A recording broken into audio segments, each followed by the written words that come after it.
We are so blessed tonight to have our dear friend and colleague, Rabbi Gabby Dagan, with us from Or Hadash, which is our twin congregation in Haifa, Israel. And about, how many years ago now? 4 years? I think 4 years ago, it was pre-COVID, that we started our twin relationship with Or Hadash. It was right before COVID. I want to say, is that right? 3 years? 3 years. So maybe we were coming out of COVID. I'm looking at David Astrov, our past president, who helped make this shidduch between Washington Hebrew and Or Hadash. We were looking for a connection to a Reform congregation in Israel, and he found the perfect shidduch, because not only do they have our wonderful colleagues, Gabby Dagan, but also many of you have met our colleague Nama Daphne Kellen, who has been here several times already. But Gabby had been here before, 14 years ago, and has spent time with Washington Hebrew both here but also in Israel over the years. And it's such a pleasure to welcome him back to the Bima and to have him here for the weekend and to share as our partners. Not only in talking about Israel, but more importantly in sharing our joy and our love of Judaism, and in thinking about how we, as two congregations, separated by some water and some time zones, but how we have so much that is in common and what we can share with one another, and how we can grow together, learn together, and create connections and bonds that will last and will just continue to strengthen both of our communities. And so we're thrilled that he's here this weekend. I want to tell you a little bit more about Gabby. He was born in the development town of Hatzor HaGalilit in the north of Israel to a traditional Moroccan-Iranian Orthodox family. Gabby was educated within the Orthodox stream of the Israeli education system and in a Bnei Akiva yeshiva. Following his army service as a religious affairs officer, Gabby left the Orthodox way of life for academic studies. He has a BA from Haifa University in sociology, anthropology, and politics, and an MA in Jewish history from the Haifa University. Rabbi Dagan serves as a congregational rabbi in Haifa for the last 16 years, and now in partnership with Rabbi Nama Daphne Kellen, they are co-senior rabbis of Congregation Or Hadash in Haifa. And while I know that many of you are probably interested in how Gabby left Orthodox life and came to Reform Judaism, that's not what he's going to speak about tonight, but you can certainly raise it with him throughout the weekend. But we thought with this opportunity to think about Hanukkah and dedication and sharing of light and thinking about what Hanukkah means to each of us and building those connections, he's going to share a little bit more about what Hanukkah means to him. And so I'm delighted, I think we're giving you this, right? Delighted to have Gabby with us, not just for tonight, but throughout the weekend. And I'm going to encourage you now that at our own Shabbat, you make a point of coming. Well, we can lend you one of these headbands so people can find you. We make a point of introducing yourself and getting to know him.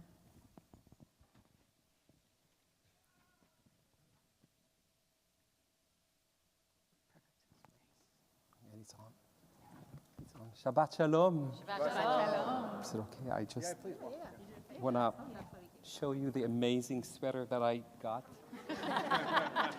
as I just arrived. Rabbi Miller said, this is for you. You could have had the suits. This is reserved for special people. I am thrilled and happy and excited to be here with you. And finally, to see all of you after building these connections for a few years now, and so many things have kept us away and apart from each other, while so many things happen in Israel and so many things happen here in America and here in Washington. And this is a wonderful opportunity for us to connect. I'm going to share just a few words about what is happening tonight, about Hanukkah.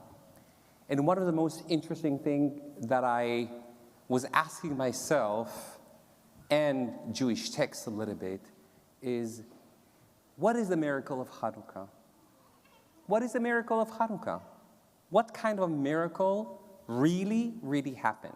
So there's a miracle that we all learn about, right? Even in kindergarten, in preschool, in religious school, that's the miracle of this small jar of oil, right?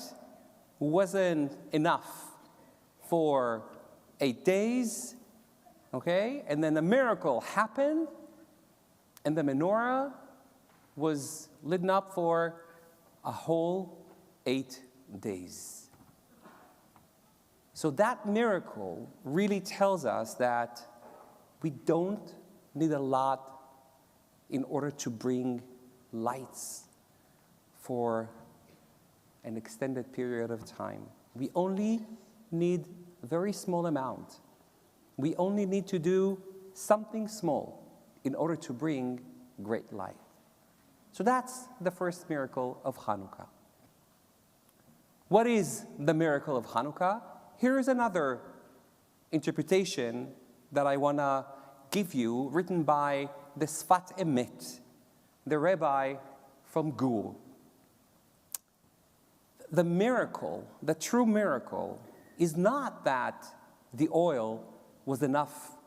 The miracle happened for 8 days. The miracle was they looked at the jar. They saw, it's enough for 1 day. But you know what? We're going to give it a chance. We're going to hold the hope. Maybe something will happen. We're going to light the menorah. It may not have been successful, and we may not have been celebrating Hanukkah, but it did. And sometimes in our lives, we're thinking, you know what? I don't have enough to do this. I don't have enough to do that. I'm not smart enough. I'm not athletic enough. I don't have enough money to go. I'm not talented enough. I don't have the resources, emotional, spiritual, to go ahead and do something. So we're letting it go. How many times in our lives we've let go of things and sometimes regretting that we haven't done them? The true miracle of Hanukkah is that they saw this is not enough, and yet they did it. They held the hope in their hands. And the third miracle of Hanukkah is the last holiday that entered the Jewish calendar. It's the last one. And Hanukkah is one of the mitzvah that we need to do. The last mitzvah of the holidays that we have on our Jewish calendar is to turn light on. That's the miracle. And this is an obligation that all of us needs to hold. In our Jewish tradition, at the last holiday, we are obligated to bring light into this world. And this is our own personal miracle as the Jewish people.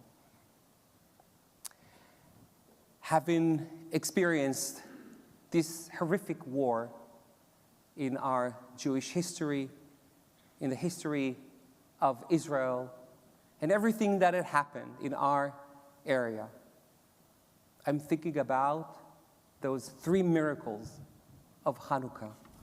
And I'm sure we can find more meaning to what is the true miracle. The one is the miracle of bringing a little bit of light, each and every one of us.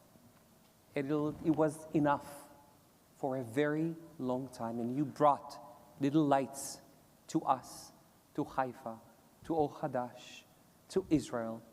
And that light brought a lot to so many people for so many days. The second is that it's lost, here it is. The second is that we are giving a chance for hope. It's very easy to come here and to go everywhere and to think, you know what? It's not going to happen. We're not going to have peace. We're always going to be at war. Why bother? Why work for coexistence? Why work on sustainability and environmental issues? Why do we continue to do that when our basic existence is being threatened? Because we are giving a chance. Because we, as the third miracle of Hanukkah says, are obligated. This is our mitzvah. This is who we are as the Jewish people. We are obligated. And it's not just an obligation. We have the right to bring the light. We cannot be discouraged. We cannot say, things are so hard. Things are so difficult. Let's not do that. I mean, why? Why bother? We have to. It's in our DNA. You are our miracle, and I would like to think that we are your miracle as well. We've seen how connected we are and how we bring comfort to each other, the light that we bring into each other's life. And I can tell you, on behalf of Or Hadash, I came here today and this weekend to share some love and friendship with this amazing clergy, an amazing congregation, and amazing friends. And I'm looking forward to get to know more and more of you so we can share. And we're looking forward to hosting all of you and more with us. You have a synagogue in Haifa, in Israel. You have congregants who are looking forward to getting to know you and bringing light together. Thank you for listening. Thank you for having me on this Shabbat. Shabbat Shalom.